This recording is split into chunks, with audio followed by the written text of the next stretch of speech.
privileges of not being proud, of our culture. So we decided that, like a day like this, I decided that, look, I want to portray my culture, on a day like this. It looks actually good, and this is to encourage. Ayuba actually looks like an Idoma person, but he's not Idoma in any way. I'm actually not Idoma, but if you want to find out, send me a DM on my social media handle. Let's get to know each other that's at that level. Yes, today is 31st of December, the eve of New Year. Many of us know that day as the day that we'll want to have a sit back and look back also at our life, the journey all through the year, from beginning of the year till this golden moment. Trust me, it's a beautiful opportunity not many have. Exactly. Many people, are unable to see the end of the year like this. So for this reason, I think it calls for celebration. Yeah, indeed. We are super glad and we are humbled and honored to have made it, this far. Many, as you've just mentioned, have not really seen through the end of the year. But we are super excited as we anticipate tomorrow, which is the 1st of January, 2022. And yes, there's quite a lot in store. And sometimes we know some of them, sometimes we do not necessarily know, but for today, we'll be looking at New Year resolutions, and that will be a discussion that we'll be having, and also alongside the discussion about the 2022 budget. The president is set to sign that bill into law, talking about the Appropriation Act, and so we'll be having perspectives on the bill, and we'll be joined also by Nuruddin Abdallah, the editor of 21st Century Chronicle, to give us perspectives on the stories that made the headlines. Very, very interesting stories, I bet you don't want to miss today's show. For now, let's take a look at the events of 31st of December not 2021, but in world history, really.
Wow, quite a number of interesting events that happened in world history. I see that we have a lot, happening back for us here in Nigeria. Yes, quite a number of them. And one of them is the fact that on this day, back in 1983, the then civilian president, Shehu Shagari, was overthrown by the current president, Muhammadu Buhari, during the military regime at the time. And that caused a whole lot of changes. We saw that the National Assembly at the time was dissolved, by the military council at the time. So it was a huge interruption of Nigeria's democracy, if you may. And till date, a lot of people have pointed to those days as part of the reasons why Nigeria is where it is today. And in 1923, another significant thing that happened on this day is the crossing of the Sahara by automobile for the first time. So you could imagine driving all the way through. You know, it must have been quite challenging. Yes, yes. And till date, that is still something that is done. You know, in some northern African region, some of them they actually cross over to other continents, you know, via the Sahara and using the vehicles and all of that. But I can only imagine how they do that. There's going to be so much thirst, even when you're crossing with automobile. It's going to be quite, you know, very, very and the stress can challenging. only be imagined, really. You know, the stress, looking at how, you know, a desert normally will be very hot, you know, and dusty at the same time. But you know, many say because we are black, you know, if it had been, you know, the people back in Europe or the white people, they usually have this very severe and terrible sunburn on their skins. But because we are black, I mean, we adjust easily, isn't it? Yes, it's like the African is built, you know, to endure suffering in a way that no other people can do that. Yes, I mean, especially if you look at the COVID-19 pandemic itself, you know, the death rate recorded over there in Europe and the Western countries is nothing like what we have here. You know, many will say we're just lucky. Well, maybe. Maybe it's in our body system, the way it is built by God. Well, that's that. Now, we will be looking at the dailies on Daybreak shortly after this breather. Stay with us, please. But in a situation where you find that they look like the same, not necessarily tribal or regional. but I have said that.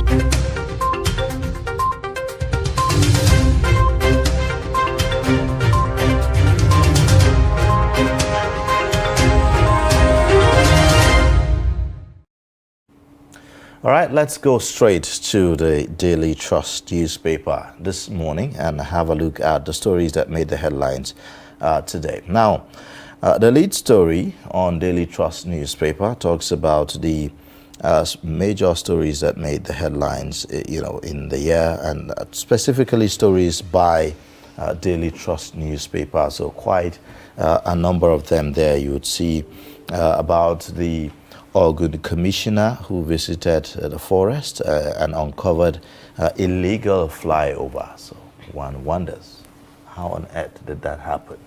Maybe to do a throwback, you go back to January to look for that story. You can get that on Daily Trust website actually now. Now, the other stories there, you have the one about IPOB, you know, and others fingered in killing of 62 policemen in 15 states, and also a visit to bandits' den in Zamfara State. That was by Daily Trust reporter. You also have Buhari, you know, sag of the IGP Adamu, outrage over viral video of 19 herders killed in Anambra, NCC ban sale and use of mobile phone boosters, Northern elders flay Igbo leaders, lack of consensus, cancer patient 600,000 assistance for treatment, vicious eye swap leader Albanawi killed, Kano blind teacher gets housed, unemployment. I remember that story. As a result of that story, the blind person got the attention, you know, of the state government in the state. And that's what we call impact. Yes, impact journalism, and that's what Daily Trust is all about. The next story there, government orders NNPC to collect coastal freight charges for petrol in Naira. Then deteriorating fortunes of Abuja, capital city. That was a story back in November. Now, other stories on the front page. How more domestic investors returned to equities in 2021. You'd also find NDDC audit will recover every kobo, prosecute culprits. That's according to the president. Our senior officers conniving with oil thieves. That's the Nigerian Navy raising alarm. The stories at the bottom there. Over 22,000 terrorists surrendered 1,000 killed in 2021, according to the federal government. And the story is at the very bottom. Kaduna-Kano rail project must be completed 2023. That's according to the minister. Major crisis that rocked APC and PDP in 2021. You'll want to have a glance and a throwback, on all of that. And 22 terrorists, 6 troops dead in duel at Lake Chad. These are the major stories this morning on Daily Trust newspaper. Okay, let's take a look at other stories on the Punch newspaper this morning. The lead story there, APC National Convention. Uncertainty over February date as peace panel flops. The riders' ruling party fears outcome of pending court cases may nullify convention. Adamu's panel can conclude reconciliation before convention. This is according to Chieftain. Now on page 21 on the Punch newspaper, CBN forex policies may threaten economic growth in 2022. That's according to a report. 6 multinationals to pay 249 billion naira oil proceeds in January. This is according to the NNPC. And on page 7, Buhari vows to recover NDDC funds from looters, justifies audit. Panel summons clerk as AG says National Assembly's 9.4 billion naira unaccounted for. And other stories there. Akure monarch intervenes in Oni Olori's marital rift. I recall that we saw an Instagram post which the Olori actually posted on Instagram, and there has been quite a number of speculation with regards to that post. You can find the details of that story on page 11 of the Punch newspaper. You'd also see bartender hiding after stealing 600,000 stabbed to death by peacemaker. That's quite tragic. You also find migrants with Buhari government on serial killings, favoritism, nepotism. This is according to Kuka. So these are some of the major stories on the Punch this morning. All right. Well, let's take a look at this day newspaper this morning. Now, the story leads with the story that says, the paper leads with the story that says, Kuka adds voice in support of Buhari's veto of direct primaries, likens it to how teams select their players. Now, other stories there says, like the one at the very top, talks about NDDC. We shall recover every stolen kobo, vows Buhari, with the riders that says, restates few people squandered regions fund in over 2 decades. And then the next one, report, at 55 years, every Lagos resident will spend over 6 years in traffic. Wow, that's an interesting one. I'm sure that's talking about the traffic gridlock that is, almost like a tradition in Lagos. The next story there says, FG outlines administration's 100 achievements in 2021. You'd like to have a glance on that. Also, you'd find other stories there. Edo, APC's call for state of emergency should be directed to federal government. And then there you would see former President Goodluck Jonathan being welcomed by President Muhammadu Buhari to his office at the presidential villa yesterday. Good to see you once again. I can imagine that will be the kind of conversation there, as they meet each other. Well, that's that for this day newspaper, and it's the last we'll be looking at. Now, in the studio with us to get perspectives on this is Nuruddin Abdullah. He is the editor, 21st Century Chronicle. Good morning and welcome to the program. Thank you. Good morning. Well, I mean, there seems to be scarcity of stories these days. Looking at the end of the year, so we're left with, having to look back, over the year and see highlights, events, that shaped the year and all that.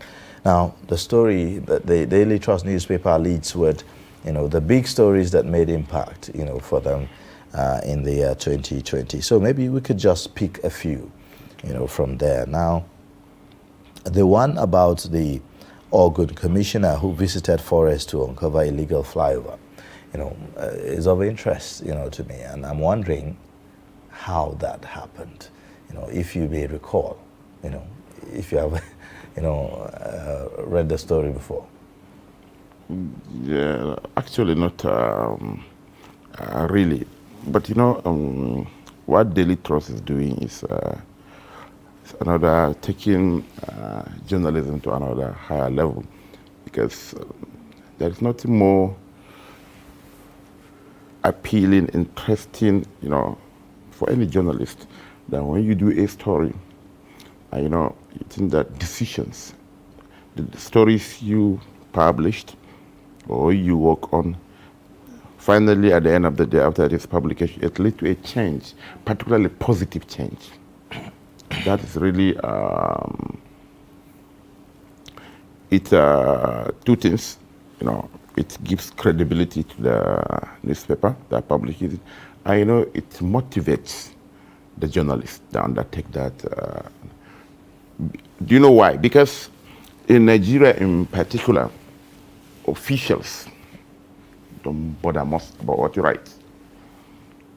You write dozens of, particularly investigative stories. Just look the other way. So when they are forced to take a decision on some of the stories you made, you understand?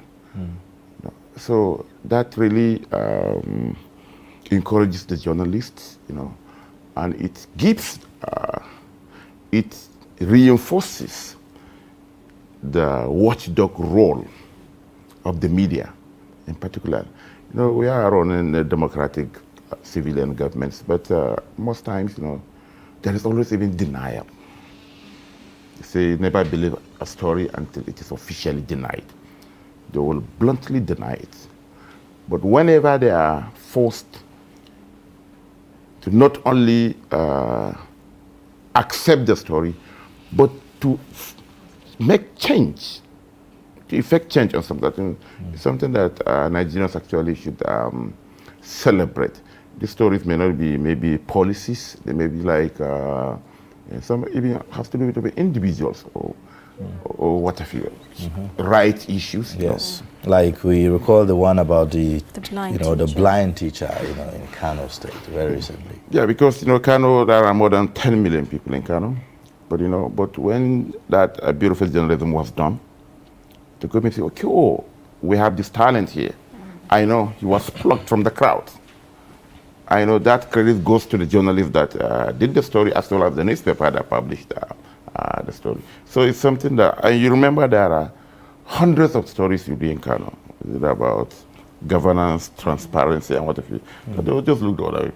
But in few instances whereby the government officials are forced to take decisions, particularly positive decisions. So it's something that is worthy of celebration and whatever. And what Trust did actually is just to remind people that yes, they will talk. You talk. Most of the officials, they need to go right. But you know, when they are Really forced to take some unfortunate. decisions, so it's something worthy of celebration, and you know, it reinforces the confidence of journalists and journalism on the public. Yeah, you may write tens of stories, but there are instances whereby these stories that you write, you know, make impact. Right. And You know, as you just pointed out, you know, as journalists, we have a social responsibility, and it's really important that when we do stories that they come out and create that desired impact. So now, for journalists in Nigeria, a lot of people, because there is actually no money in human-related stories, they are very difficult, you know, to carry out and all of that. How, you know, would you say the status, you know, of this kind of journalism in Nigeria is at the moment? very difficult, you know, particularly I'm coming from a background that I have been doing investigations for more than 15 years. So when I was here, I was the bad boy of the company. Yes, because stories that will make impact are not stories that when they are published, those involved in the story, you will call and say, hey, Haja, that's fantastic. No. Torrents of complaints. That is it. Two things. It's not, even for newspapers, very few newspapers have investigations decks. You understand? That is one. Secondly, investigations takes time. Money. There are travels, sometimes fixing and what have you. And not only that, by the time the stories are published, it puts the newspaper, not only the reporter, on the bad book of the authorities. The authorities can be government officials, can be multinationals, can be blue chips companies. So it's difficult because it doesn't give you revenue, you know, which is it's more of a service to the society and to humanity and all of that. And we need that, isn't it? But again, how, you know, can the members of the public also, you know, encourage journalists? Because, you know, this is mainly something in the interest of, you know, the people, you know, for the common good, as it is often said, and all of that. So when a journalist does this, sometimes you find that even the people that he is doing it for do not even really, you know, appreciate or even understand what he's trying to do. Sometimes it's even seen as if it's for some personal interest or something like that. That's true. I remember that there was a story about insurgency in Borno that the Litros in particular did. I was here at that time. You know, the military invaded this place. Yes, shut down the place, and even they shut down the medical office. Arrested the bureau chief and his 2 staffs. They came here. I think about 2 of us invited by the DMI. Harassment, they would surrender our phones, you know, and all that. And the story was a harmless story. Visualization that's been championed by the Litros, you know, the infographics. You know. It was just the map. When we went there, I remember telling them, this is about the 5th story in the series. We spoke to people on ground and what have you. And even the general public at that time did not even sympathize with Trust. Yes, it is you. They said that we are supporting Boko Haram. So I said, wait, this is the 5th story. They say, well, because, you know, is it illiteracy or what have you? They say that it's a military map. Whereas it's just visualization. We visualize the stories. We spoke to the public, to people on ground. They said that Boko Haram are massing into these areas. And you know, the areas we are visualized. Nothing else, but they believed that it was the military. You know, the government was a bit popular at that time. So when they came here, they shut down the place and what if you people were on. That is one. But you know, if you, sometimes, you know, you should look ahead of the public. They won't even understand because of endemic poverty. People support all kinds of things. Before then, I remember, they sponsored even protests. Remember some people came, that was before the last incident that happened, during the former administration. They came here, they went to JB Garage, Otako, you know, they parked huge China, some of you. They gave them placards. They were escorted by 2 trucks of the military. Interestingly, with a bus lot of journalists. They picket this place. We just laugh. Understand? So that is it. When you are doing investigative journalism, you know, sometimes the people may not even understand you. You lose revenue. All right. And all manner of things. But overall, it comes with its costs. Yes, definitely, but yeah. someone has to stand for the truth, after all. Sure. Someone has to speak up. Yeah. Well, let's take a look at other stories now. At the very bottom, you'd see also over 22,000 terrorists surrendered, 1,000 killed in 2021. That's according to the federal government. Now, there's been a whole lot of controversy, you know, over the year, throughout the year, you know, as to what happens now that we have, you know, this high number of, you know, terrorists surrendering and all of that. How do we manage the situation? Have we been responding properly? So, you know, we have to look beyond the figures. 22,000 is huge. Killed, in 1 year. So let's look at even insurgency and banditry.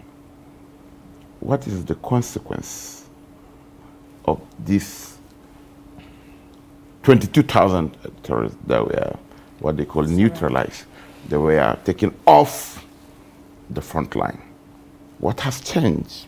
Those were surrendered ones. Okay, the 22,000. Yes, 1,000 were killed. Okay, you understand. So even the surrendered one, having 22,000 former fighters, potential suicide bombers, bomb makers, and what have you, managing them is a huge problem, because what it means here is next year the federal government is unleashing over 20,000 former bomb makers, potential suicide bombers, mass murderers into the society.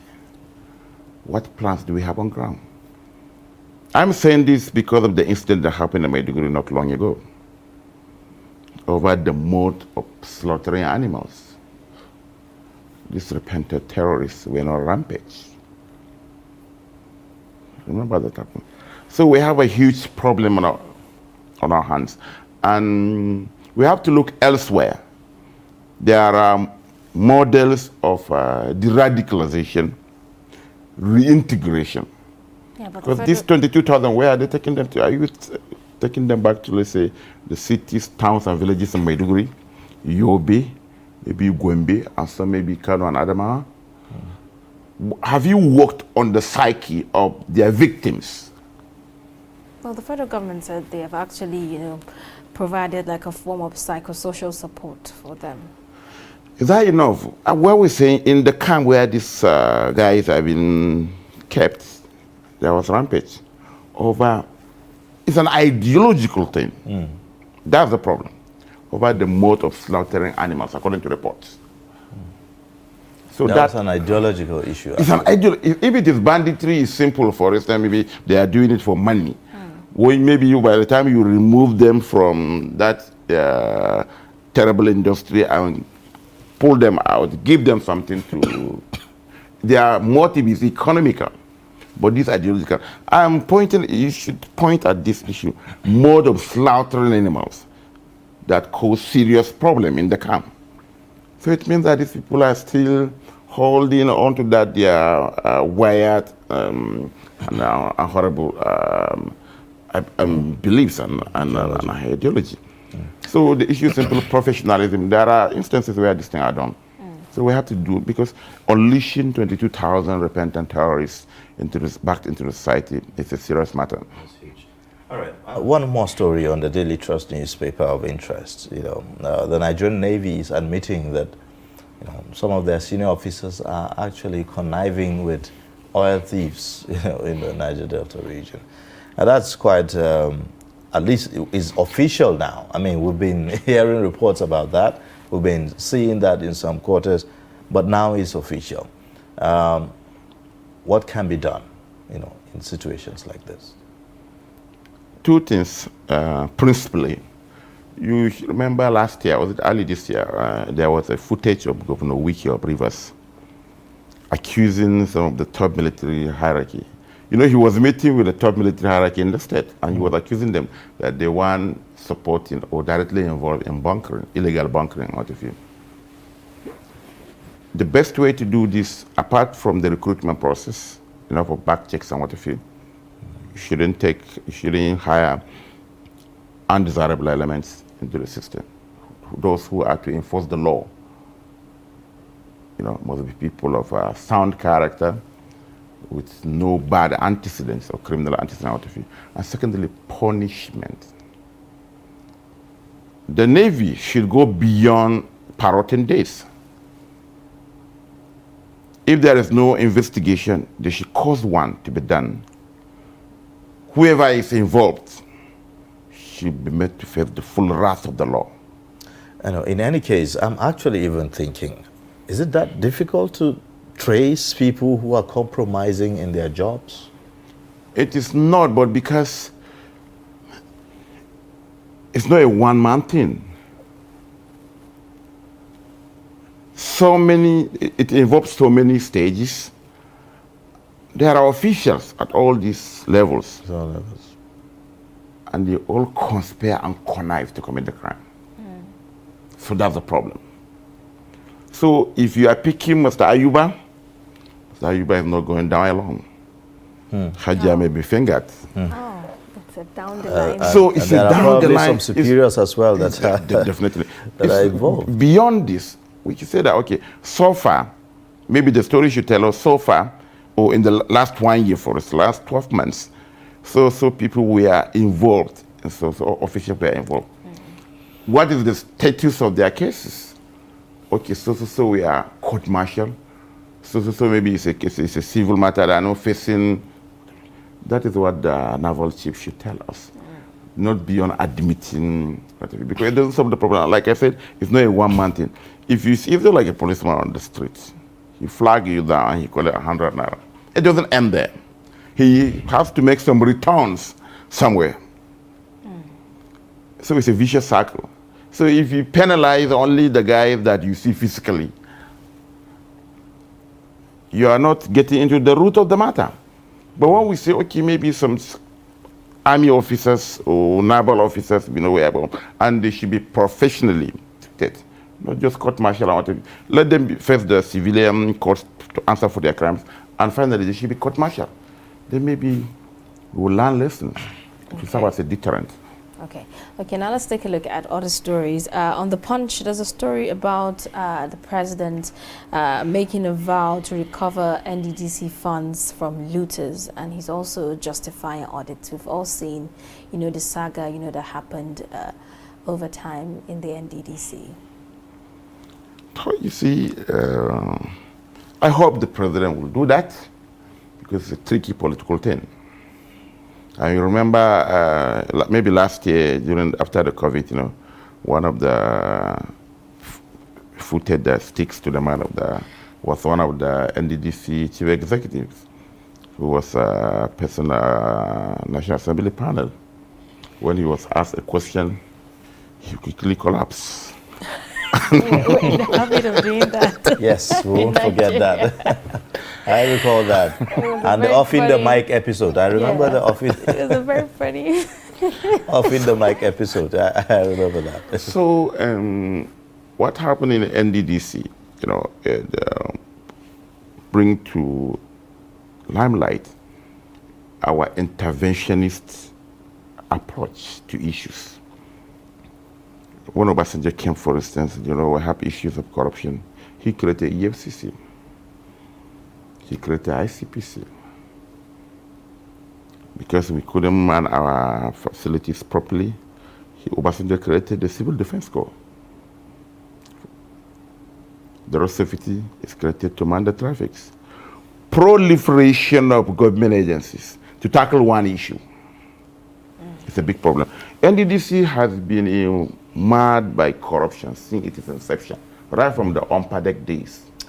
Yes. So now, what would be the role of the citizens from the Niger Delta, the indigents of the Niger Delta, in terms of demanding and putting pressure, on people in authority that are meant to serve them, because most of the times the conversation seems not to focus, on people at that level, but more on the federal government, which is making all the allocations and doing all the things that are supposed to be done to see to the development of that region. From 1999 to date, if you look at the history of some large-scale corruptions, the governors from those areas are most involved. The Ibori saga, the Alamesia saga, you remember? Now designing out of it. There are civil societies, organizations doing that. But the problem is, principally, is the focus is not holding those authorities in those areas into account. Rather, they talk about environmental degradation. I remember talking to Ankyo Briggs, 2014, Hilton, I remember. She flied over and I asked her a question. See, governors from Niger Delta, from what ICPC and EFCC say, you know, they're the most corrupt. I cited an instance. She flared up. I said, why don't you hold them accountable? She said, it's our money. You are from the other side. What have you got? Do you tell us how you spend our money? Remember the Ibori saga, Alamisi saga, one of you. So that's the focus. They believe that their governors have every right to do whatever they do. The problem of Niger Delta is not lack of money. Apart from their statutory FAC allocation, their IGR, they have the 13% derivation. They have NDDC. They have a whole ministry of Niger Delta. There is the amnesty program. But still. So what really is their problem? What really are they asking for? Accountability. Their governors are not accountable. And you don't ask them to save their oil money. And even most of the NGOs involved in that are talking about oil spillage and what have you. They direct most of their attention on the multinationals. So that's the problem. There is insurgency in the south, northeast, and now we have the Northeast Development Commission going the NDDC way. We have Hyperdeck for the hydro areas. The same thing. You can't keep on creating agencies just to solve a problem. Look at the root of that problem and tackle it once and for all. We have civil defense, principally to tackle critical infrastructure, vandalization of critical infrastructure, like pipelines, like cables and what have you. But where are we today? Now there are so many agencies, NATFORCE and what have you, that want to even come on board. Why can't you strengthen the police in the first place?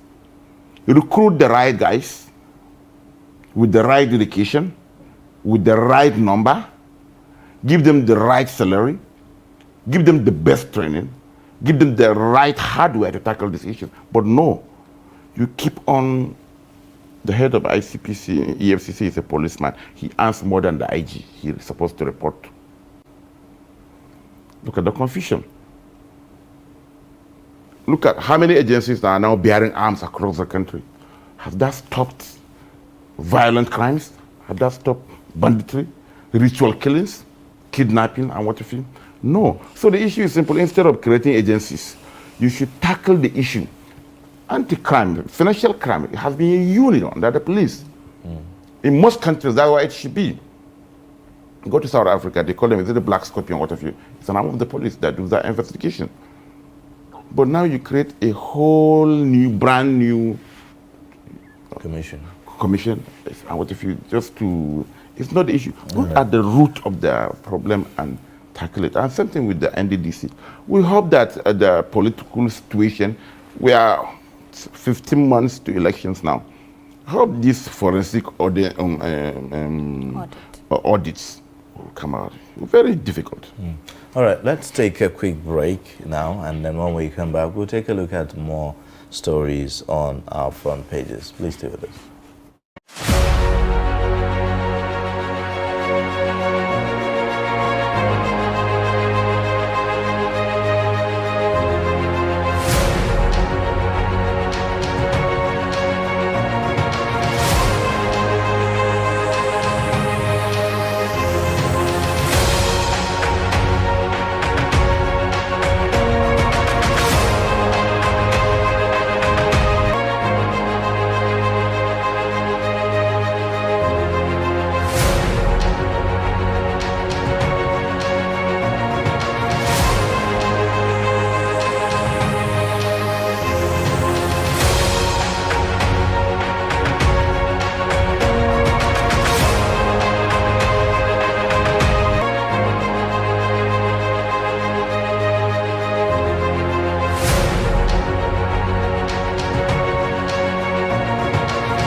Welcome back. If you are just joining us, this is Daybreak on Trust Television, and we are looking at some of the lead stories on our dailies this morning. And we have in the studio Nuruddin Abdullah, editor, 21st Century Chronicle. Now, there's a story here on this day newspaper that states Kuka adds voice in support of Buhari's veto of direct primaries. Would you comment on that?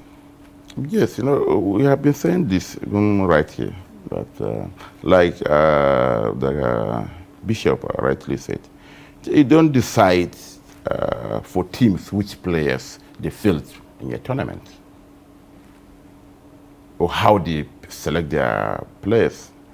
And like we rightly said,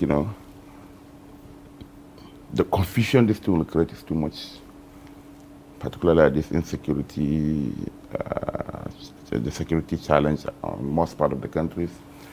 You mentioned the costs, as well as even the logistics as well, and the time. So even the Speaker of the House of Reps is saying that overriding the President's veto will be very difficult on this. So like he said, allow their fears cannot be assuaged by inserting this clause alone. You want to take back the party from the governors? Not immediate now. All right. Now, there's also another interesting story here. A report, actually, that was published here.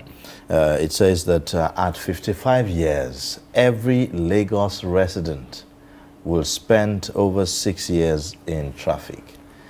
That's interesting if you think about it, which means that you have only you'll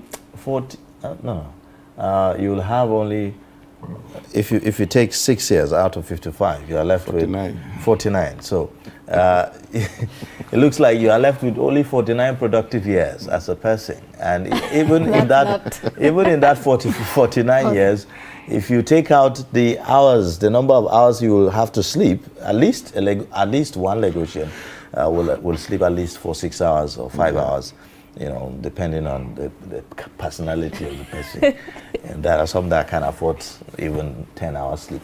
But I mean, that on the side, the issue of traffic gridlock, in Lagos, there have been government after government, measures after measures to check that. Recently, I was in Lagos, and it's crazy.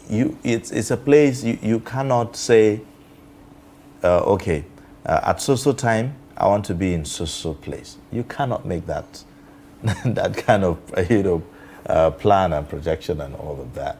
What can be done to change this? And the population keeps rising, actually. Yeah, sure. Apart from the geographical challenge Lagos has, planning is the major problem. Lagos is not only the city in the world that has that challenge. Take Cairo, for instance. The traffic in Cairo is equally crazy, but the government there is finding a solution. They are building brand new cities.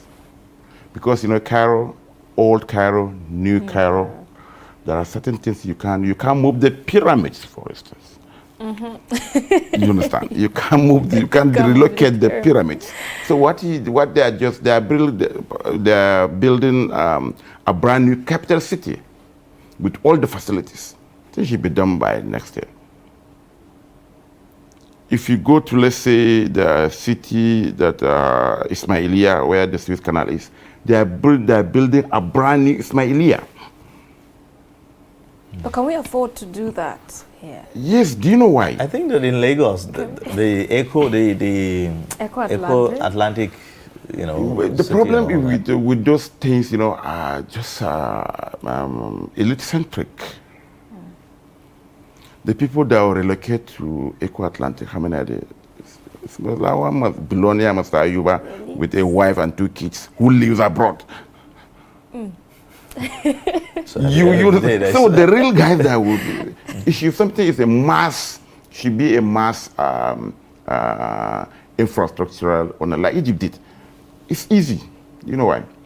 When you remember there was an issue at the Suez Canal recently in Egypt, one massive vessel, got stuck for some days and what have you. I was there in 2018, I remember. Interesting, you know how they build a new, where that thing happened, they built the new Suez Canal, because that one was one lane, one ship at a time. So it takes long for ships to move. But now, live there is about 3 ships moving at the same time. And you know how they did it? They finished that project in 1 year with no IMF or Britain with money. They raised money through IPOs. In less than a week, Egyptians raised $9 billion US. And they built that infrastructure. For those days, you remember that vessel got stuck. Do you know how much was the charge? Running into millions of dollars. We have to think Lagos can still do this thing.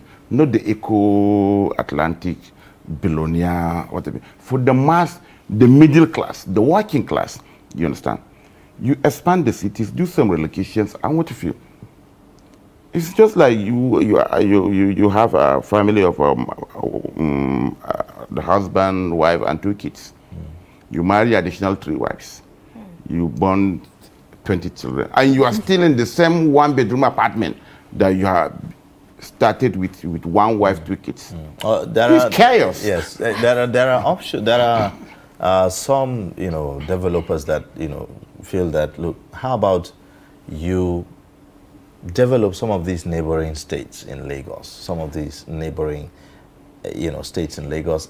That way you can decongest, say for instance by building very good transport systems that connect Lagos to those places. So people find it very easy. Say for instance you have a rail line, from Lagos to some of the neighboring states. It's easier that way for people who can live in those states and work in Lagos at the same time. And at the same time, even relocation of government agencies. Lagos is bordered by Ogun, but apparently Ogun is not taking that good advantage, just like Nasarawa, Kogi, and Niger are not taking advantage of the population explosion in Abuja, for instance. There are so many things. If you go to Lekki, for instance, where the Dangote refinery I want to build, there's a vast land there. Like he said, do the infrastructure. You are paying 1.5 million inside Abuja, for instance, now. If there is a standard rail, you can decide to live in Kefi, for instance. You can decide to live in Suleja. Because right there, when you close from work, maybe 30 minutes you're home, no traffic, there is security, there are infrastructure. Most countries, that's what they do. Take China, for instance. I know a woman who, she was in Beijing, but she lives in another city. And she came, that they have speed train, and she comes to work and go back on a daily basis. But the problem is we don't think outside the box. Another thing is even the lack of, is it the negligence or the corruption among the officials of the metropolitan cities? It happens in Lagos. The Ikoyi building collapse. Apparently it's a negligence on the side of the metropolitan authorities. If you look at the conflicting reports, a building that has originally approved for 5 or 6 floors, they are building up to 20. And nobody says anything because the developer or what have you, non-people in the right places. So that's the problem. So Eco-Atlantic, what have you, take Egypt for instance, Cairo. Look, when we are reading even hardly chairs and what have you, the chaos there is. But now they are decongesting. Like I say, you can't move the pyramids. So what you need to do, there are certain things that you decongest people not to need to go there, and it works. Well, we hope that works for us here back in Nigeria. It's been quite interesting, speaking to you on some of the issues on our papers this morning. Thank you so much for coming. Thank you very much, on the program. Yes, we've been speaking with Nuruddin Abdallah, and he is the editor, 21st Century Chronicle, here on Daybreak, giving us perspectives on the stories that made the headlines. Quite interesting stories, really. If you want to have a glance or a throwback on the stories, big stories that made impact, for the the Daily Trust newspaper. You can grab a copy, quite a number of them this morning on the front page. You will have the details as well therein. Well, let's go on a short break, and then when we come back, we'll take a look at other issues of interest. Talking about New Year resolutions. Have you had one yourself? Well, we'll be talking more on that shortly. Please stay with us.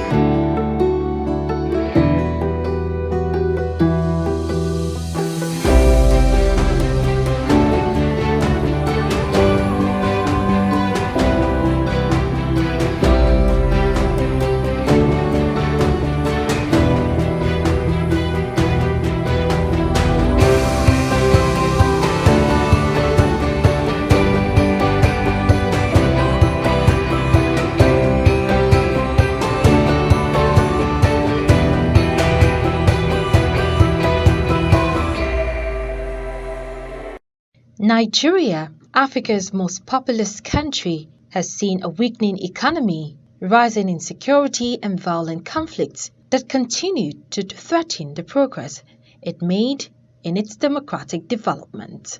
As the 2021 comes to an end, Nigerians are calling on the government to set priorities right by tackling the challenges bedeviling the country. I would like the president to put some things in focus, like the aspect of unemployment, because if there is employment, people will be busy, most especially the youth, so they will not involve themselves on anything like insurgency like that.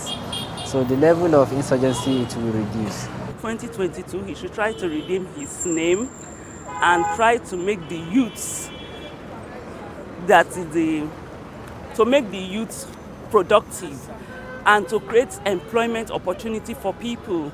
This will reduce the banditry. Like in the north, I suggest there should be a sports center that should be created for them, and they should be trained. The football, like the way the West is, foreign countries that have good footballers, they could train Nigerian youths to be productive in that aspect. We even have some Nigerians that have been taken away for sporting activities, and this generates revenue to the foreign nations. Also, I want him in 2022 to focus on this banditry and to enable the farms to be operational. My whole suggestion about what we are looking forward to see in 2022 is, first of all, I would like Mr. President to look into the food aspect, because in this country, hunger killing very faster even than any sickness. So that, I think in that sector, they should do something about it. I want to see a very peaceful Nigeria. I want the president to help Nigeria hand over to somebody who will perform. The president should please help us get somebody who would perform, somebody who is ready to take these people that are killing us to take them by the horn. Let people who will not be afraid of being called names. Many look forward to the year that may likely be eventful with the conduct of population census and build up to the 2023 elections. Martia Umar, Trust TV News, Abuja. All right, now to usher in our discussion, that was a report you just watched about the hopes and desires that people have come 2022, which is actually tomorrow. Now, it's about that time of the year when people make resolutions for the new year. A resolution could mean a firm decision to do or not to do something, or simply the quality of being determined or resolute. Literally, most people see New Year resolution to mean things they do not want to do again in the new year. But the question is, do people still make New Year resolutions anymore? If yes, do they take them seriously, like Can you beat your chest and say you're still holding on to your 2021 New Year resolution? And we have a guest in the studio, actually philosopher King Abdulrazak Olude, to give us perspectives on the idea, behind New Year resolutions. Welcome to the program. All right, it's a pleasure. Well, thank you for joining. Now, let's talk about New Year resolutions. Maybe we'll begin with you yourself. Do you have one? Well, definitely, the Englishman says, he who fails to plan is planning to fail. So I think in that way, we can say there are New Year resolutions. So definitely before you go into a new year, if you had not learned anything in this year, then you will not have New Year resolution. But definitely if you pass through this year, you will definitely have a resolution. You must have learned some things. Like yesterday, day first I started thinking of, come on, I need to start talking less. So I think getting into 2022, that should be one of my resolutions. New year, new me, isn't it? Yeah, exactly. I was about talking about, a lot of people say new year, new me. Just like you've mentioned, I want to stop talking too much. Some will say, I want to stop mingling so much.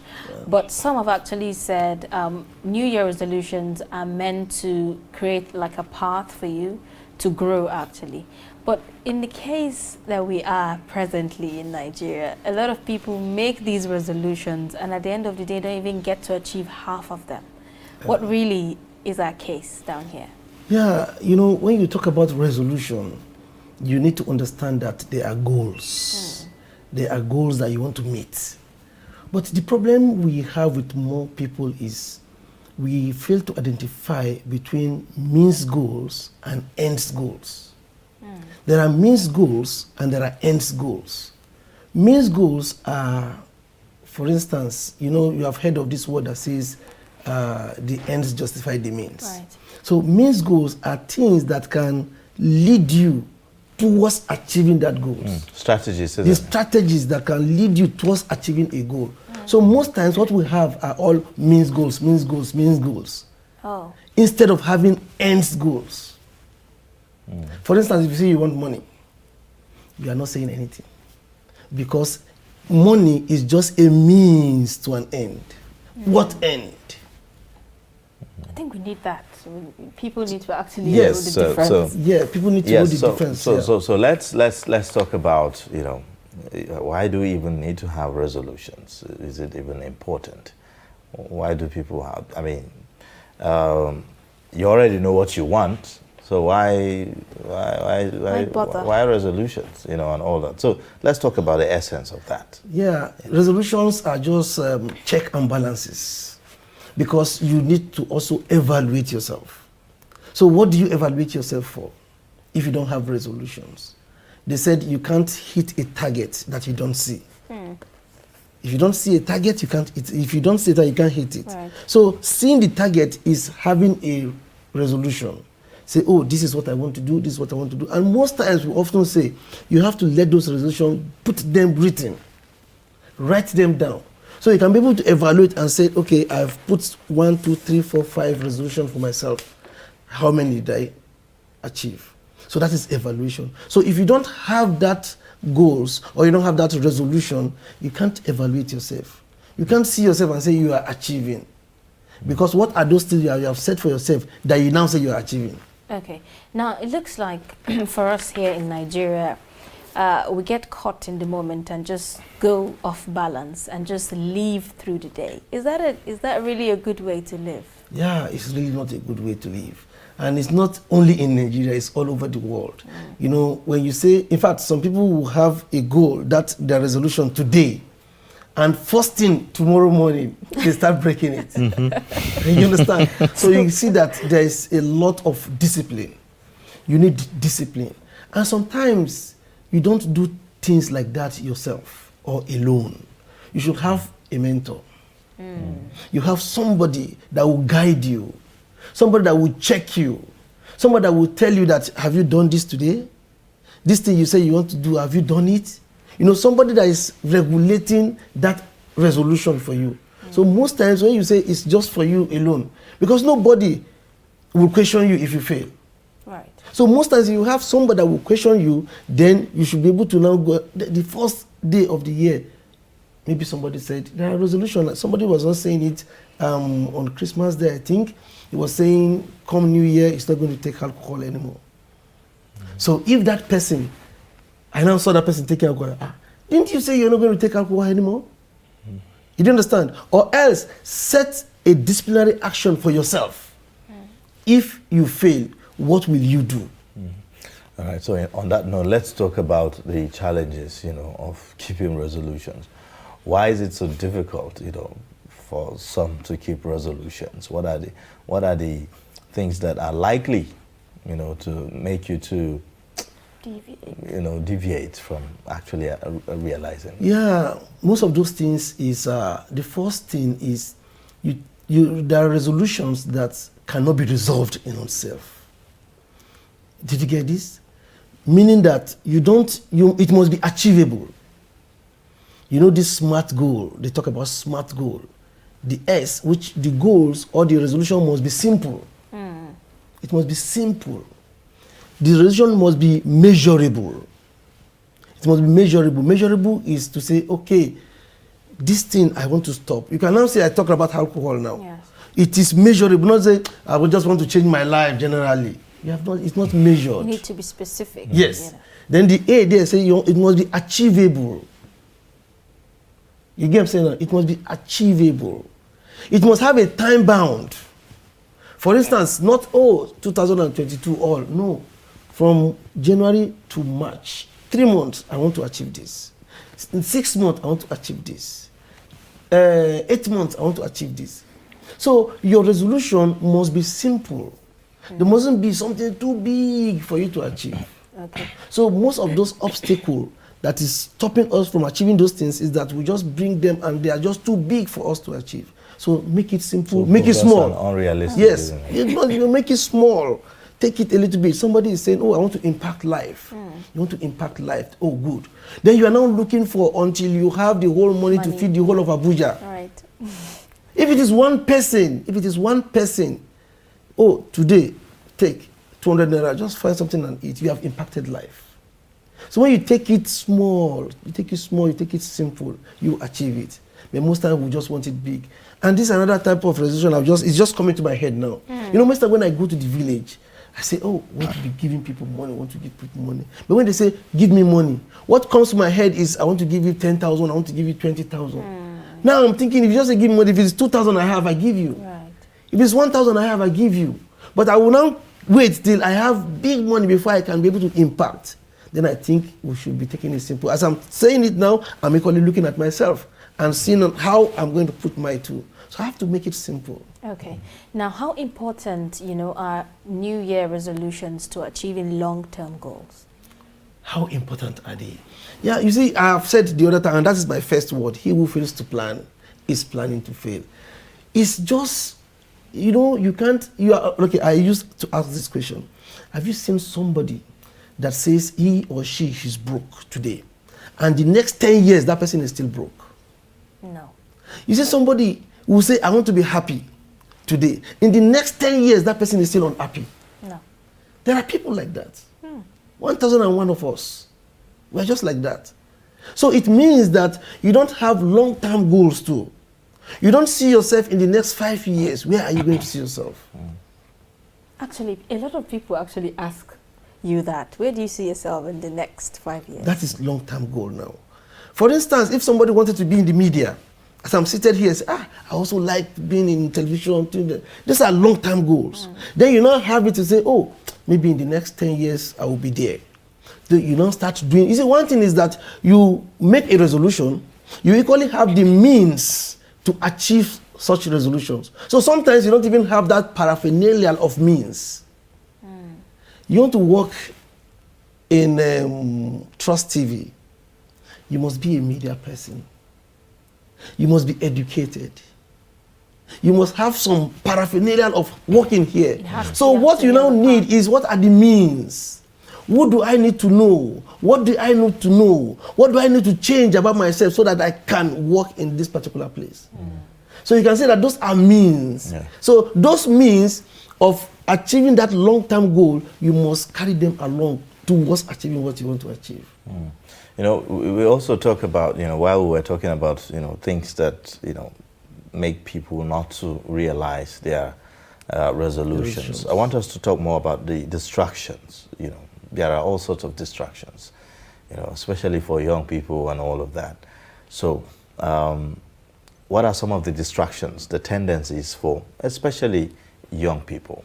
You know, because I know that this is a subject that concerns mostly young people. They are the ones that, you know, have a whole life ahead of them. Yeah. You know, and all that. So, distractions. Distractions. Number one distraction for young people is peer groups. Peer groups. You see, if you walk with people, they say you are, how did they put it? They said you are an average of 5 people that you work with. An average of 5 people. If you look at yourself, you see that the 5 people that surround you, you have the same behavior, the same thinking level, the same ideas with them. So the first thing is, who are those type of people that you want to mingle yourself with? Those people that will not distract you.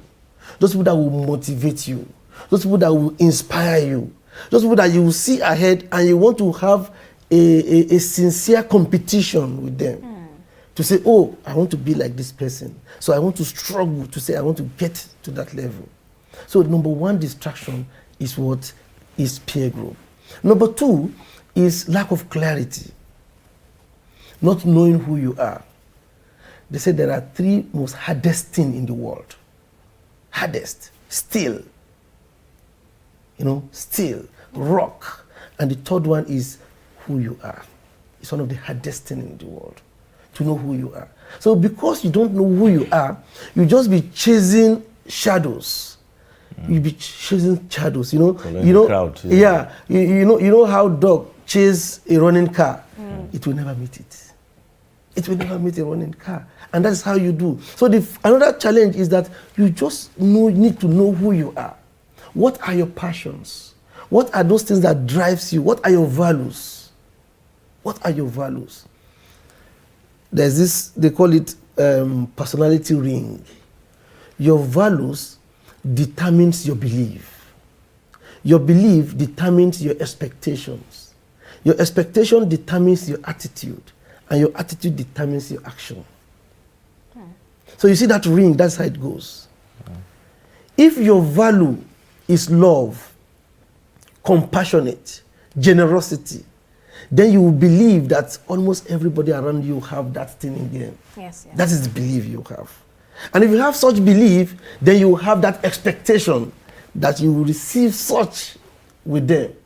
And if you have that expectation, then your attitude will be so free, you're so easy with people, you have that focus, that is the attitude. And then that attitude will see it in your action. So life is lived from inside out. Inside, the value that is inside you, you live it outside. So those are the distractions. Sometimes we see distractions as empirical things, physical things. Most of them, they are not. It is the inner, what is inside you, that value that forms you. Okay. All right. Now, I really want to ask this. What role does poverty has in, you know, maiming your ability to actually make resolutions? Thank you. I like that. You see, poverty is a mental disease. It is. Yes, it's a mental disease. So now, the way you say poverty, you don't want to look at, oh, is it money? It's a mental disease to tell you that it is the way you think. It is the way you reason with it. Do you get it? What do we really need in this world? And if you bring 10 people, 100 people to ask, what do we need? You will see 90 or 99 will tell you it is money. But do you know it's not money that we really need? That is where I'm going with the end and end goal and means goal. What we really need is happiness. We need joy. We need security. Do you get what I'm saying? So money is a means to achieving those things. It is not that thing in itself. There are people that have money, but they're not happy. They're not happy, so they're still poor. So poverty is not all about riches. It's about the mental activities that is running in your head. If you are rich, knowledgeable, when you have knowledge, you are rich. If you have wisdom, you are rich. If you are happy, you are rich. If you have that, what do you call it? They call it ataraxia of the mind, you are rich. So that's why I say poverty is just a mental disease. All right, now let's talk about also still talking about things that deter people, distractions and all of that. How much of a distraction is social media, to young people, and how does it affect their priorities? Thank you. I am a philosopher, and most times I don't think the way majority of people think. So when you say social media is distraction, I will still go back to our mental reasoning. Do you understand? It is not all of us. Like for me, if I look at social media, I see some things, I just laugh because I understand. So understanding that environment, that it is not all you see that happens in social media. Social media is never a distraction. It is you that you are the distraction. I said life is lived from inside out. It is you that you are the distraction, not social media. They asked Socrates one day. Some people came and said somebody killed a man. They then brought the guy. He said he killed a man. How did he kill him? He said he threw him into the well. But he didn't kill him. What he did was that he threw him into the well. He didn't kill him. He eventually died, but he didn't kill him. Did you understand? What I'm trying to say there is that it is not social media. It is us. It is you. It is I. So until when we understand the gimmick of social media, it's when we understand that it is not all what you see in social media that you believe. It's not all what you see in social media that you say, oh, you want to be like. You understand? So it is your own inner value that will regulate all what you see outside the world. How do you build those values? It's just nothing about building. It's about knowing those values.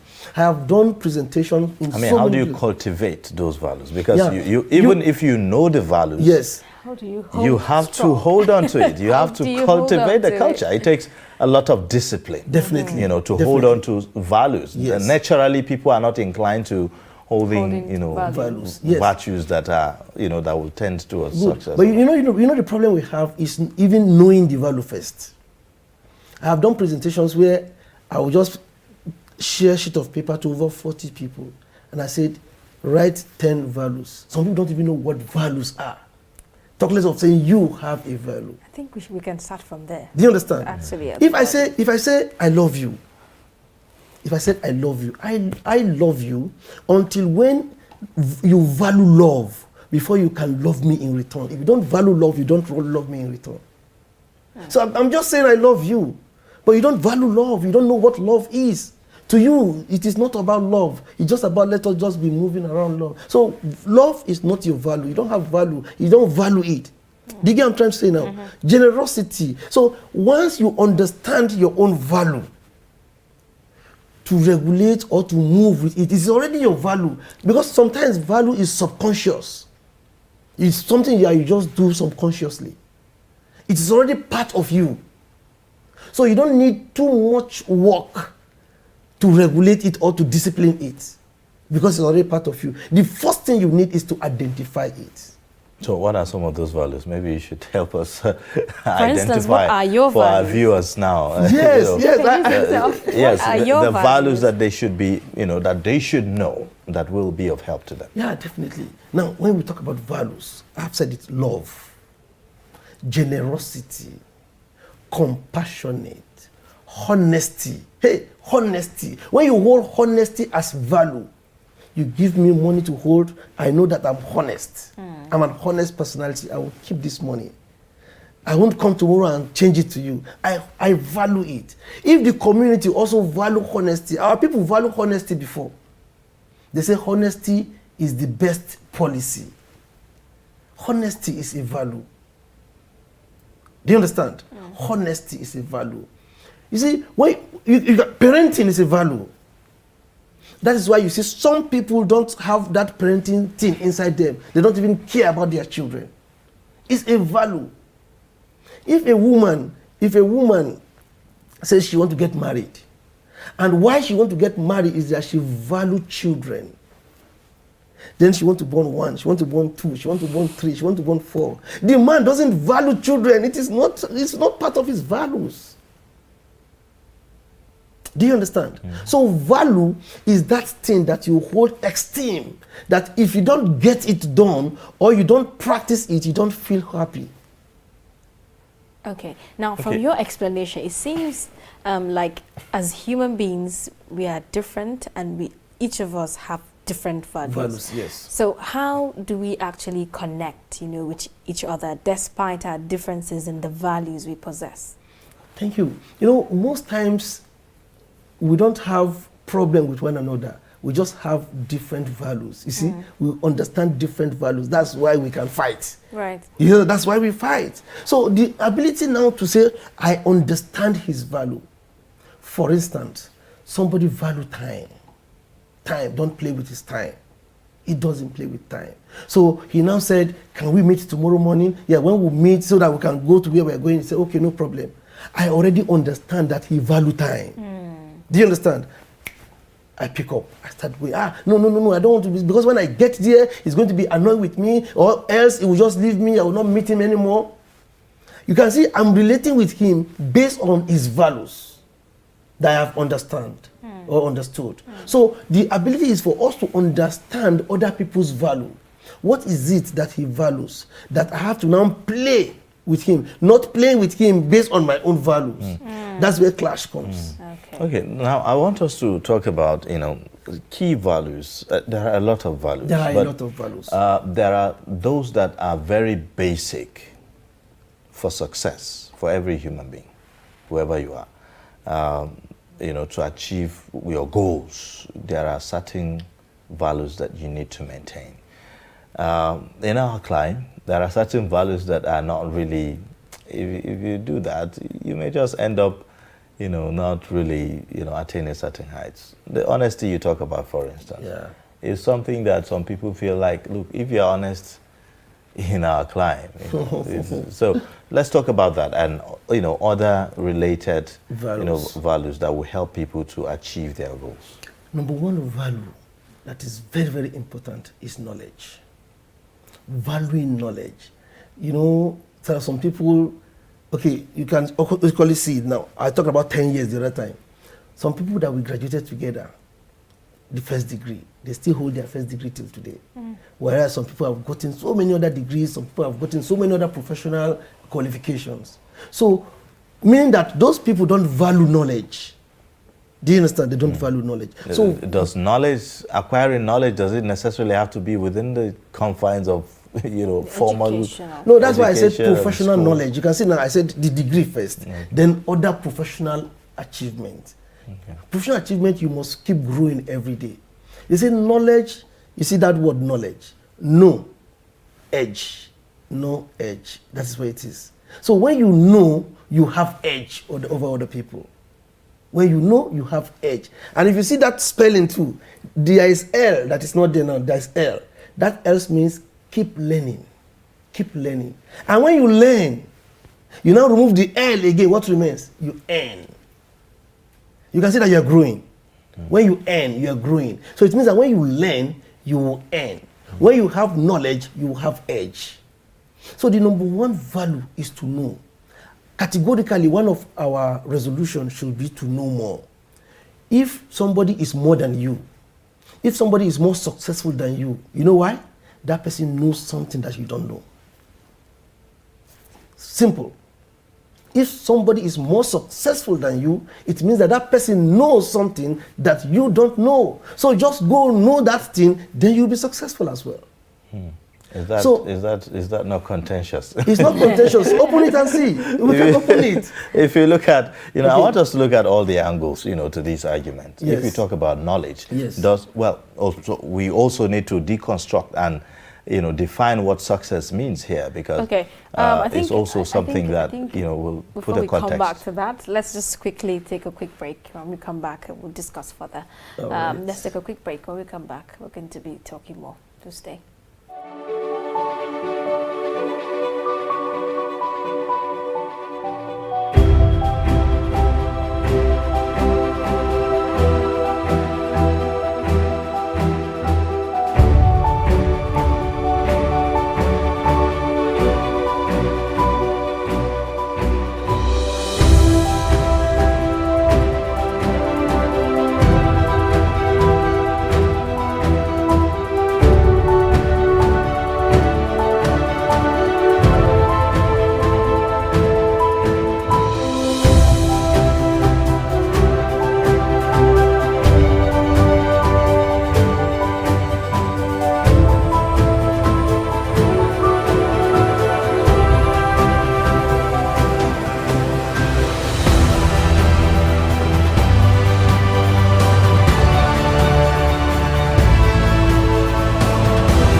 The board and management of Media Trust Limited invites the general public to its annual Daily Trust Dialogue, themed 2023, The Politics, Economy and Insecurity. Date, 20th January 2022. Location, NAF Conference Center and Suites, Abuja. Time, 10 a.m. prompt. Chairman of the occasion, former Head of State, General Abdulsalami Abubakar, GCFR. Guest speaker, Governor of Kaduna State, Malan Nasir Ahmed El-Rufai. Guest speaker, Governor of Ebonyi State, Engineer David Umahi. Guest speaker, former Chairman, Federal Inland Revenue Service, Mrs. Ifueko Omoigui Okauru.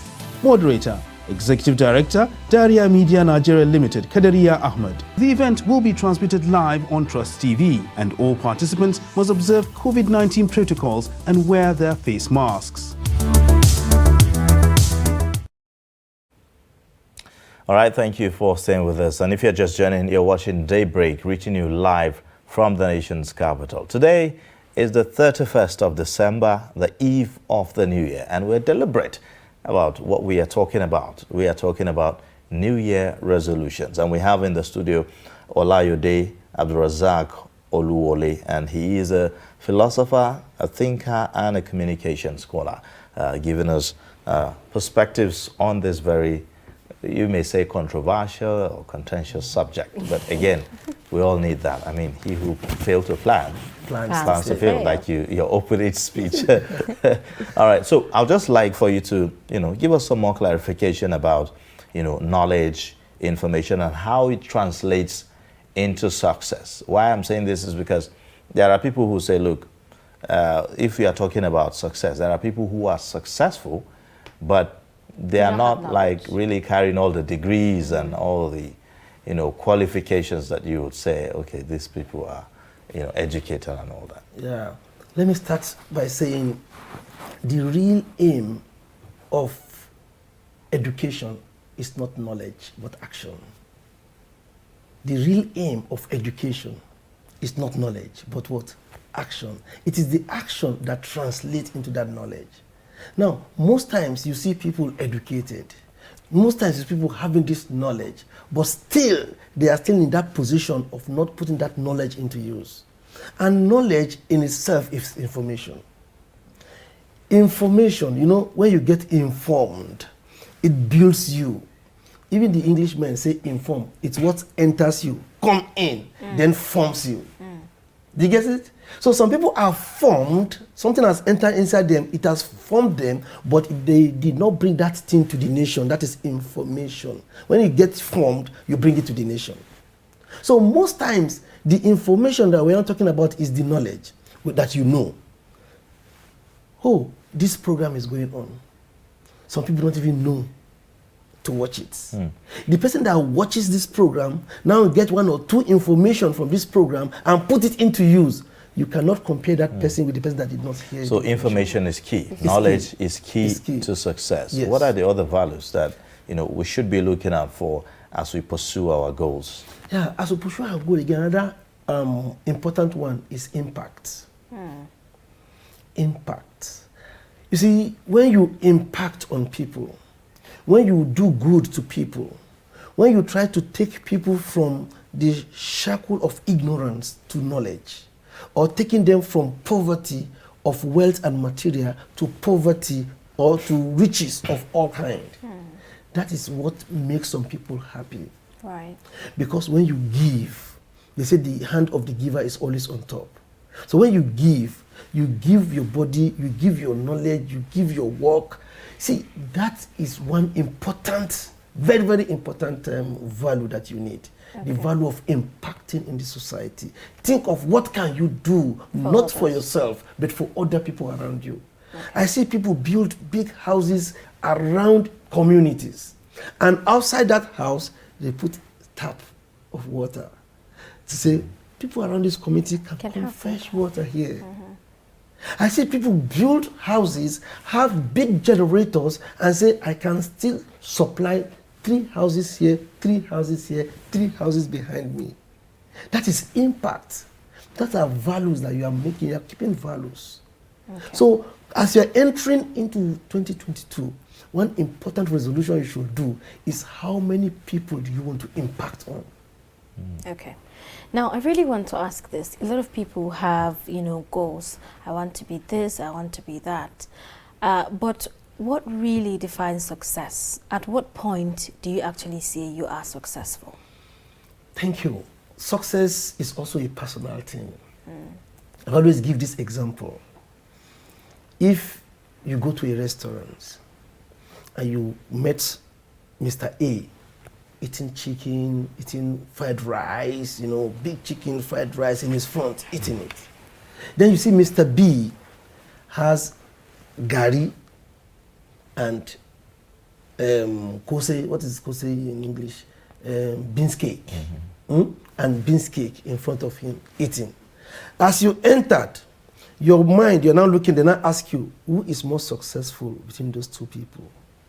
To you, the chicken to guy. many, the chicken guy. Right. Do you get it? The chicken guy.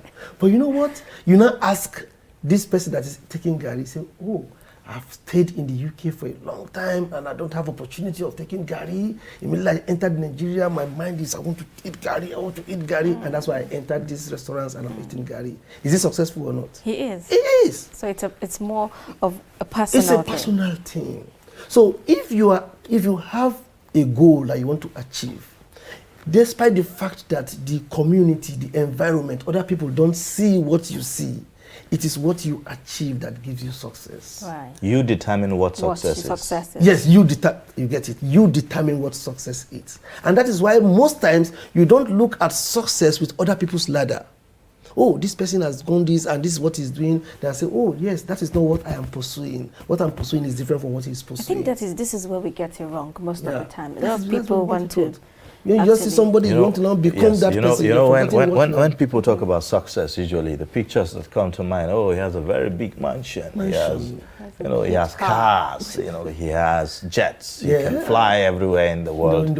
And all of that. But those are all means, as we said, they are all means. You get what I'm saying now? They are means to an end. And if the end is to be happy and you are happy, then you are successful. Okay, so for people, who actually live through the day, do we really need therapy, to get reminded of things like this, or just as you've mentioned, just mentors will do? Yeah, well, if you go into mentoring, coaching, therapy, counseling, all those ones have their own ways of putting you through how to live your life. But definitely we need those people in our life.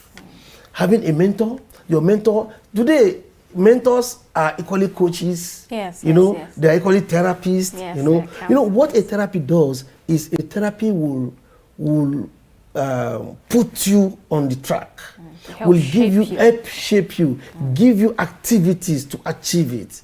A counselor will tell you how to achieve it. He will just be out of it. Oh. Yeah, it will be out of it. Just say, if you want to do it, read 10 books every month, and that is all. But the therapy will say, read 10 books every month. And do this. Month A, let us read together. What's happened? Okay, have you read that book? Okay, where are you now? Explain to me what you have read. You can see how a therapy is taking you through how to achieve that. A counselor will just tell you, and that is all. That's quite interesting, you know. Well, thank you so much for coming on the program. Yeah, We have to end it here because of our time. It's been really very interesting having you. We hope to have you again. It's my pleasure. Yes. All right, we've been speaking with Olayode Abdulrazak Oluwole. He is a philosopher, a thinker, and a communication scholar here, giving us his thoughts. Now, let's take a short break, and then when we come back, we'll be taking a look at other discussions on the program. As an individual, yes, we have to plan, and also as a country, we have to plan, which is why we'll be talking about the 2022 budget as the president is set to sign. Please stay with us.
Like most countries in Africa, Nigeria in the year 2021 met with a lot of difficulties, bordering on insecurity, joblessness, and a host of other problems that engulf almost all parts of a country.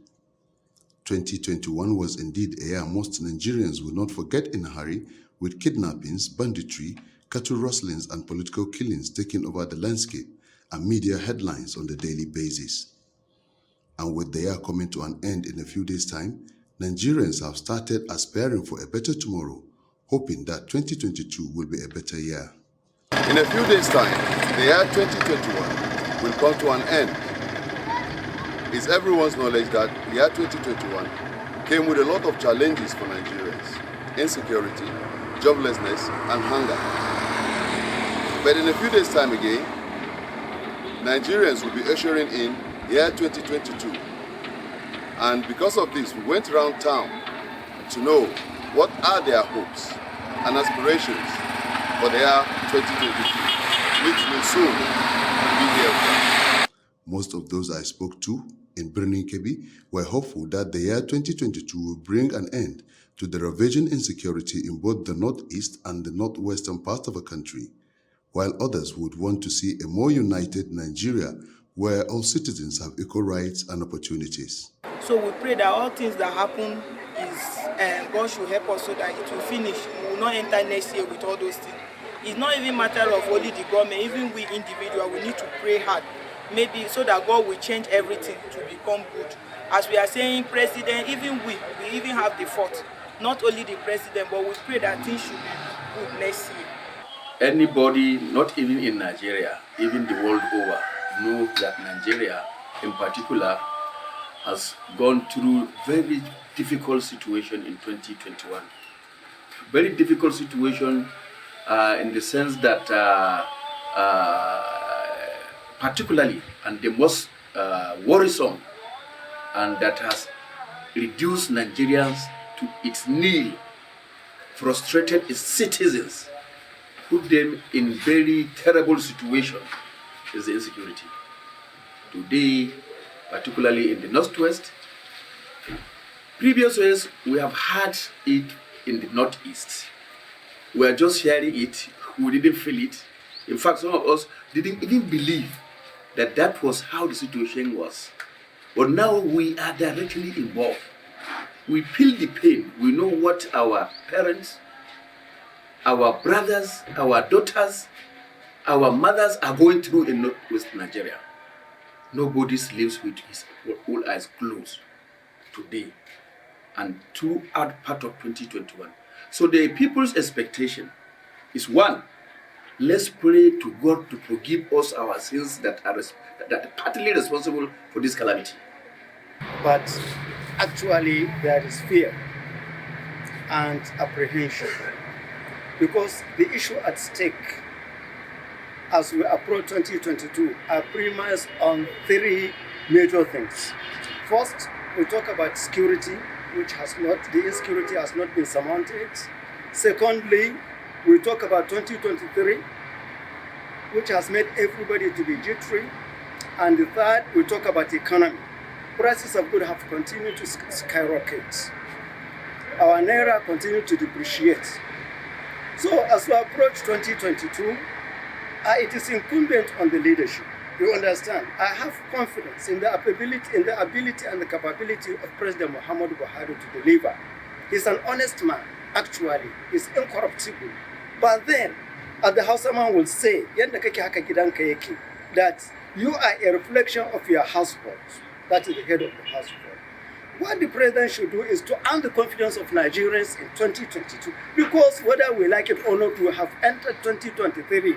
There is nothing at stake in front of Nigerians now except 2023. Can we be able to have smooth transition from one government to the other? Because whether we like it or not, this government its tenure has expired. It must hand over to another elected government. How can we ensure that that election will be peaceful, free, credible, and transparent? Even though with the prevailing situation in the country that is talking about the current insecurity associated with COVID-19 pandemic, which brought about economic depression in 2021, I can say that all hope is not lost. And as a man of faith, I believe in God and destiny of Nigeria. I am still hopeful that in 2022, God grace, Nigeria will overcome some of these major problems the country is facing. 2021 will forever remain fresh in the memory of most Nigerians, particularly those that tasted the other side of the coin. But as the new year approaches, Nigerians are hopeful that it will bring along with it good tidings and a better tomorrow. Hamza Galadi Mazuru, Trust TV News from Birnin Kebbi.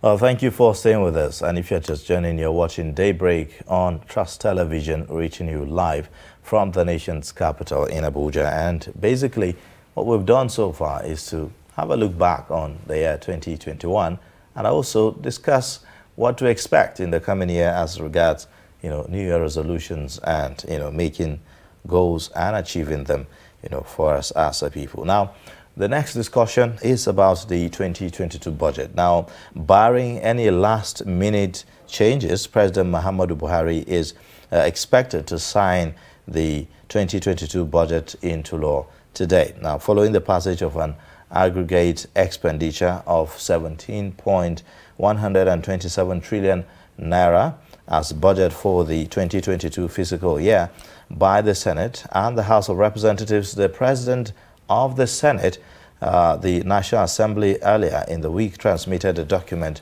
to President Muhammadu Buhari for assent. Now, recall that both the lower and upper legislative houses had raised the total estimate from the proposed 16.391 trillion naira to 17.126 trillion naira, while raising the crude oil benchmark from the proposed $57 per barrel to $62 per barrel. Now, we'll be joined to discuss this by our guest, but let's take a short break now before you meet our guest.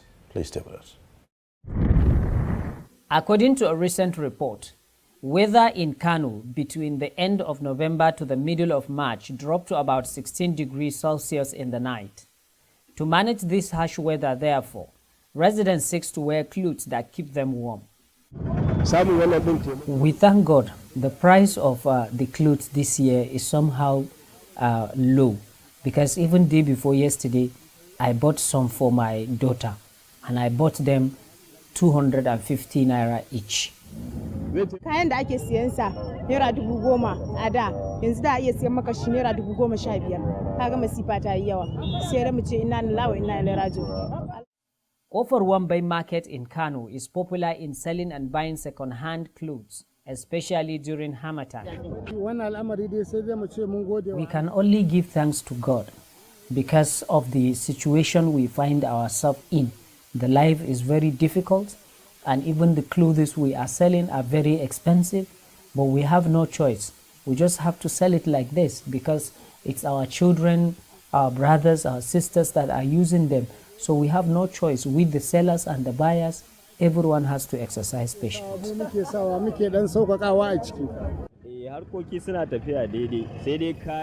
Well, we can say things are going on normally, but actually the price of the clothes have gone so high because of how we used to bring them to Kano.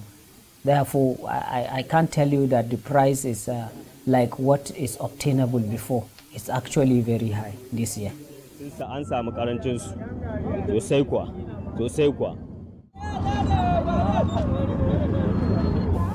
In this place, people from all over northern Nigeria troop in to obtain second-hand or used clothes.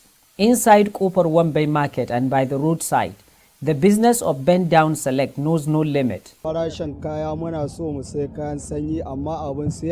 Truly, this time around, things are very difficult. We want to buy these second-hand clothes because of the cold season, but we can't afford it because it is very expensive. While some days could be gloomy with low sales and customers, but thrive mostly during Harmattan season. Idris Jibrin, Trust TV News, Kano.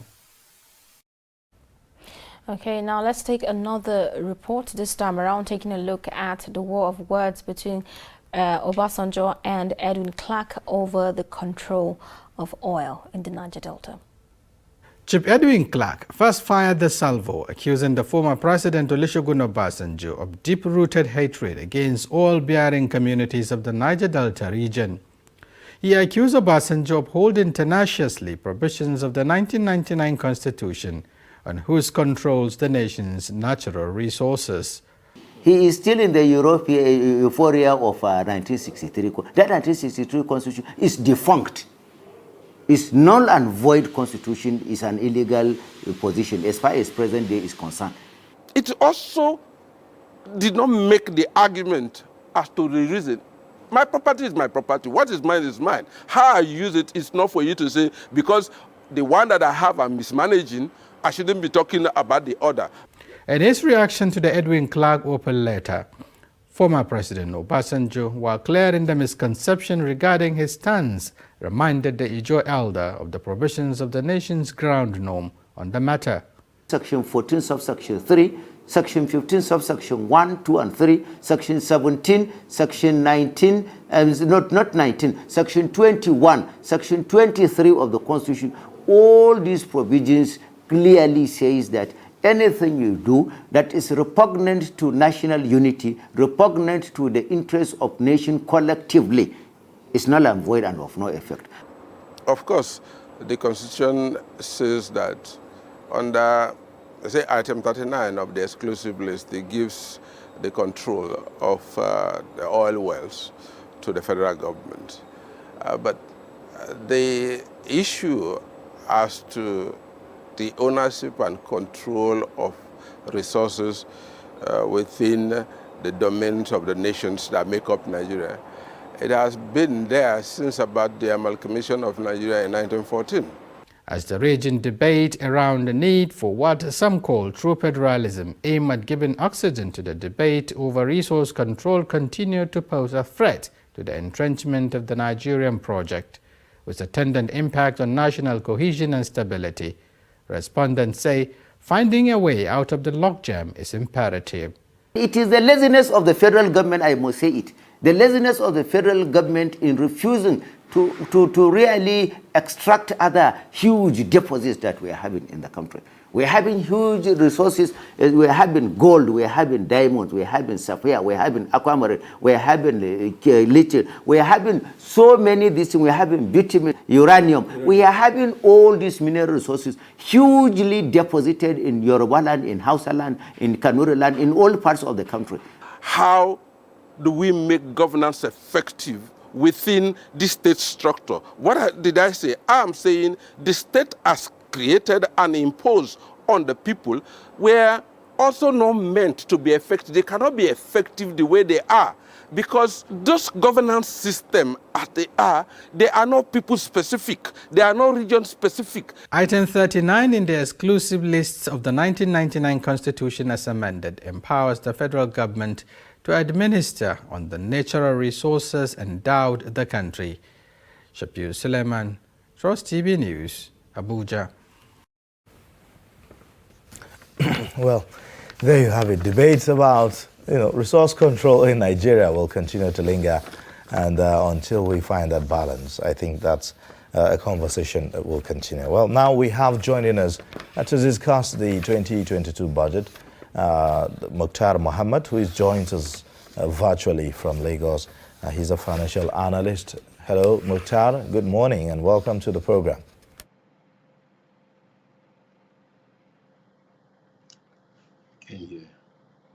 I can't hear you. Okay, so maybe we'll try to reconnect with you with our IT team, which I believe are working behind the scenes on that. But basically, the 2022 budget is what a lot of Nigerians are expecting. The signing, of that bill today, later by the president, and a whole lot of conversations, are on that bill. People are arguing that, look, the increase, by about 700 billion naira by the National Assembly, by the House of Representatives specifically, is not on the positive side, and even talking about the increase of the price of the dollar from to about $62 per barrel from $57 per barrel as projected. That saying should it be a kind of a rigid statutory price that it could change any time, and that move they say is quite a negative one. Yes, too optimistic as a matter of fact. But let's try to reconnect with Mukhtar now. Hello, Mukhtar.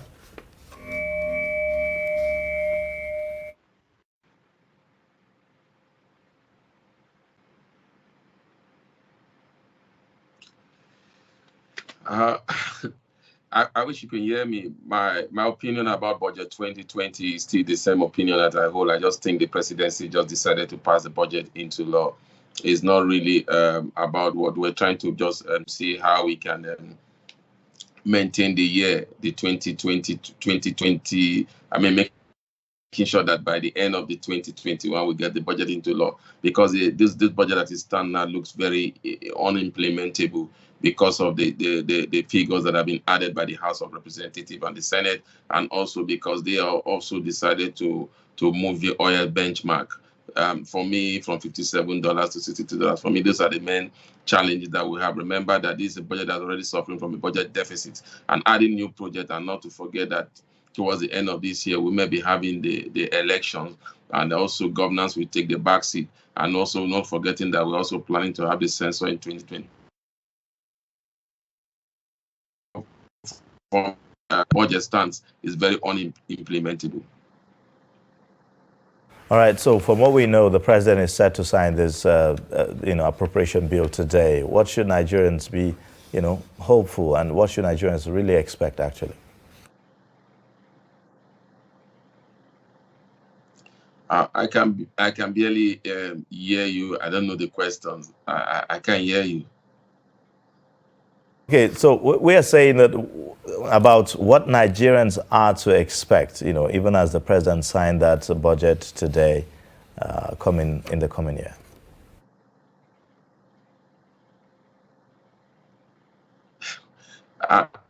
I'm still having challenge in hearing you. I'm not hearing you at all. I think the last question. All right. Well, thank you so much for making our time. To join us. Really, it's really embarrassing. But thank you for staying with us on the program till this moment. With that, we'll have to end the program. We look forward to having you join us again next year. And 2022, I smell that. 2022 is gone. Well, say goodbye to 2021, and we'll be talking a lot more, much later. And the program, the Trust TV is going to be bringing a lot of great contents for you quite exciting in the coming year, 2022. So just be on the lookout and make sure you make it a date with us every weekday, 7 a.m. to 9 a.m. on Trust TV. We'll always bring to you, this daybreak show by giving you analysis and perspectives on the stories that are of importance to us as a nation. In case you've missed, catch up on our YouTube and also connect with us via our social media handles. I'm Zainab Bala. We leave you with COVID update. Happy New Year in advance. Yeah. Thank you for staying. Bye for now.